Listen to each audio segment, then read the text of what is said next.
O Teatro Nacional Cláudio Santoro foi reaberto, ao menos em parte, há cerca de um mês após passar 10 anos de portas fechadas. O espaço teve as suas atividades interditadas ainda em 2014 pelo Corpo de Bombeiros e o Ministério Público do Distrito Federal, após as duas instituições encontrarem mais de 100 irregularidades a respeito da segurança do local.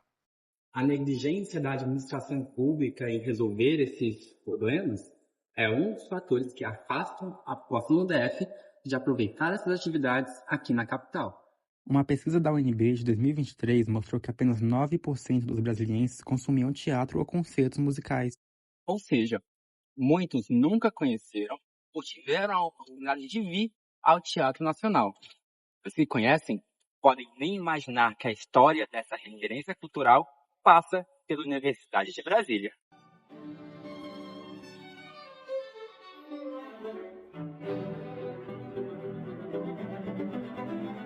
Para explicar essa história, o professor aposentado do Departamento de Música, Ari Schweitzer, convidou o campus multiplataforma a vir à casa dele para explicar esse alinhamento entre a universidade e o Teatro Nacional. Schweitzer foi um dos fundadores da Orquestra Sinfônica a convite do então maestro Cláudio Santoro, que foi coordenador e docente do Departamento de Música. O Cláudio Santoro veio para cá pela segunda vez em 78. E ele veio assim com uma tarefa. Ele fala que era uma tarefa, uma incumbência do governador da época, que eu nem lembro o nome, quem que era, de criar finalmente a orquestra do Teatro Nacional. E como ele estava na universidade, os músicos que tinha na universidade ele chamou todos. Chamou o quarteto de cordas e o quinteto de sopros. Que na realidade, esses dois conjuntos eram os conjuntos que existiam com a finalidade futura de ser a base de uma orquestra clássica. Então, esses 9 membros, e eventualmente mais alguns que eu não lembro, foram os que deram pontapé inicial para essa história toda. Quer dizer, não foi um convite formal, foi uma contingência. E o nome do Santoro era um apelo muito grande para reunir esse pessoal todo. Foi assim que, sem querer, sem pensar, a gente se tornou fundador da Orquestra do Teatro Nacional. Mesmo após a criação da orquestra, o professor afirma que Santoro não ficou muito tempo na regência, já que ele era um questionador nato das coisas. Aldo Santoro era um compositor, um músico famoso, temperamental. Então ele nunca esquentou cadeira muito em algum lugar. Tanto não esquentou cadeira no departamento de música, como nos outros lugares onde ele foi, sempre foram passagens rápidas. E eu acho que isso tem a ver um pouco com esse questionamento das coisas que ele fazia. Na orquestra ele foi demitido, inclusive. Voltou depois. Então isso mostra como era Santoro.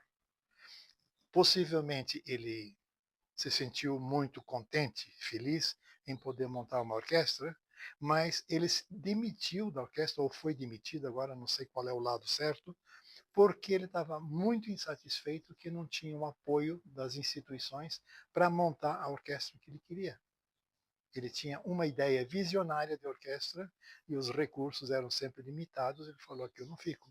A pouca disponibilidade de recursos para o teatro continuam até hoje, mas a orquestra nunca deixou de driblar esse problema para levar ao público a sua clássica música. O teatro fechou, mas a música não parou. A orquestra continuou e eu costumo falar, ela virou uma orquestra cigana, porque ela era uma orquestra itinerante, onde podia ser acomodada, continuou ensaiando.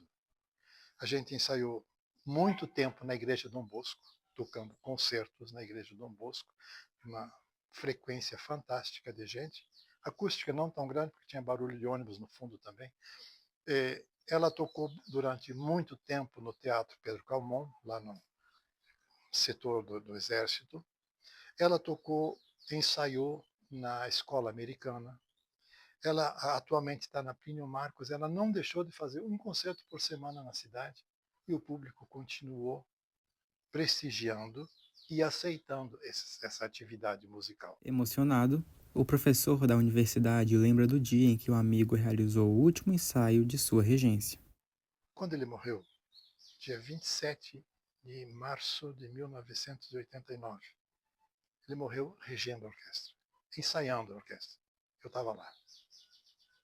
Foi uma coisa emocionante demais para sentir que ele acabou a vida dele fazendo o que ele mais gosta.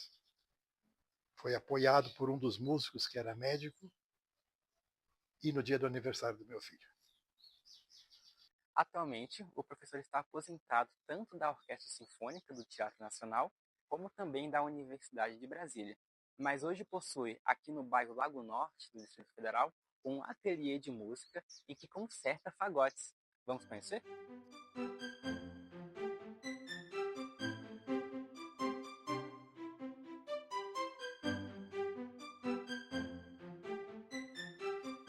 Bom, esse é o fagote, eu diria assim, o instrumento da minha vida.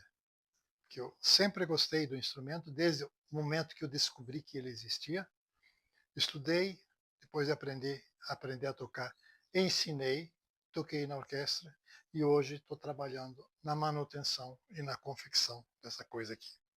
É uma coisa gostosa, produz um som diferente, pouca gente conhece. Posso mostrar para vocês.